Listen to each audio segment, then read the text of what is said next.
Thank you very much. And still on the same theme of mediation and the peaceful settlement of disputes, I see harmony is still flowing in the hall. So we are keeping to that theme of the President of the General Assembly, mediation and the peaceful settlement of disputes. I am delighted to call now to the rostrum the President of the second largest Islamic organization in Indonesia, with some 29 million members.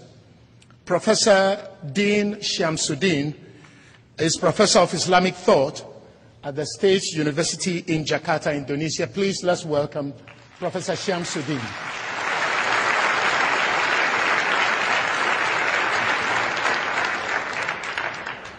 Bismillahirrahmanirrahim. Mr. President, Excellencies, distinguished guests, ladies and gentlemen, Assalamu alaikum, peace be upon all of us. First of all, I would like to express my gratitude and give high appreciation to the President of the UN General Assembly and the organizers for organizing this timely and urgent event. I do believe the commencement of the World Interfaith Harmony Week would strengthen our determination to keep working together based on common ground for the common good. I would like also to convey the message of peace and harmony from Indonesia, the largest archipelago in the world with 17,000 islands, the most populous Muslim country, the pluralistic nation with about 500 ethnic groups and languages, yet its people live in peaceful coexistence and harmony based on the 5 principles of Pancasila and the national motto, Bhinneka Tunggal Ika, or unity in diversity.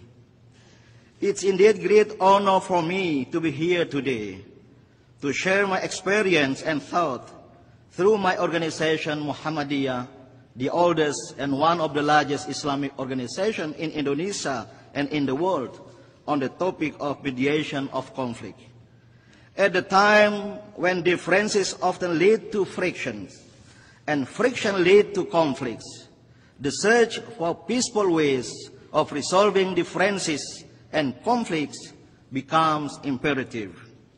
In this regard, the significance of mediation as an instrument to resolve differences and to find common ground cannot be overstated. Excellencies, ladies and gentlemen, the importance of peaceful resolution of differences and disputes becomes even more evident when we look at the reality of the world where we live in today. While poverty, illiteracy, disease, and injustice still present the most difficult challenges to humanity, we are also presented with the fact that violent conflicts and even wars continue to be the most devastating source of human suffering. Indeed, history has shown us that violent conflict and war becomes the worst enemy of mankind.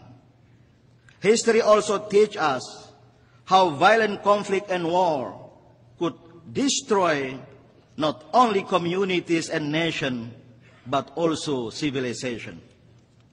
It's indeed disheartening to see that conflicts remain a defining characteristic of today's world. War, which we thought to be obsolete, continues to serve as an instrument by which nations resolve their differences. Thus, we should do our best to renounce the use of force and war as a means of conflict resolution. Through war, humankind would not accomplish anything but misery. The use of forces will never resolve differences, and the use of violence will only breed more violence. Differences, be it in religious, ethnic, cultural, and civilizational terms, would continue to be a fact of the life. But these differences should by no means become a reason why we cannot live in harmony and peace. In fact, the Holy Quran reminds us that God made us into different nations and ethnicities so that we may come to enhance mutual understanding, mutual respect, and cooperation. Excellencies, ladies and gentlemen, our main task is therefore to ensure that a religion continues to serve as the basis of peace. We continue to work to ensure that a religion will not be used, misused, and even abused to justify acts of violence in any form.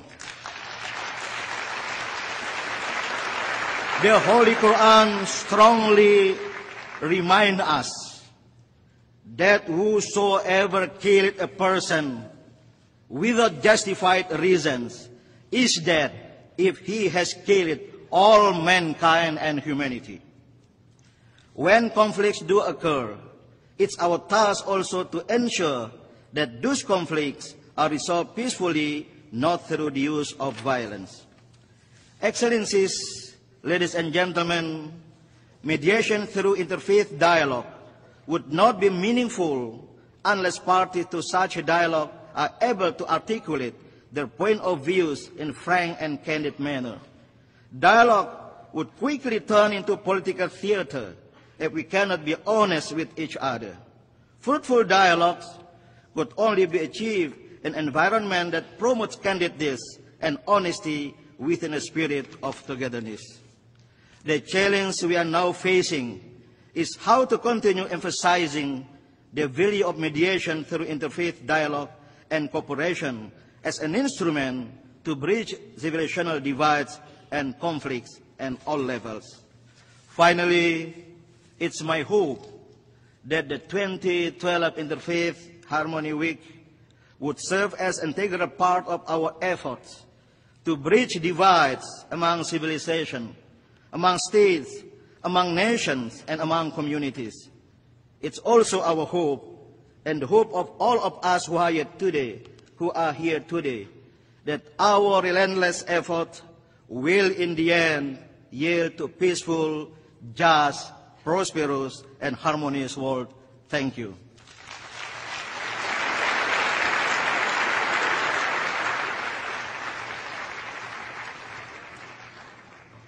We are most grateful to you, Professor Dean Syamsuddin from Jakarta, Indonesia.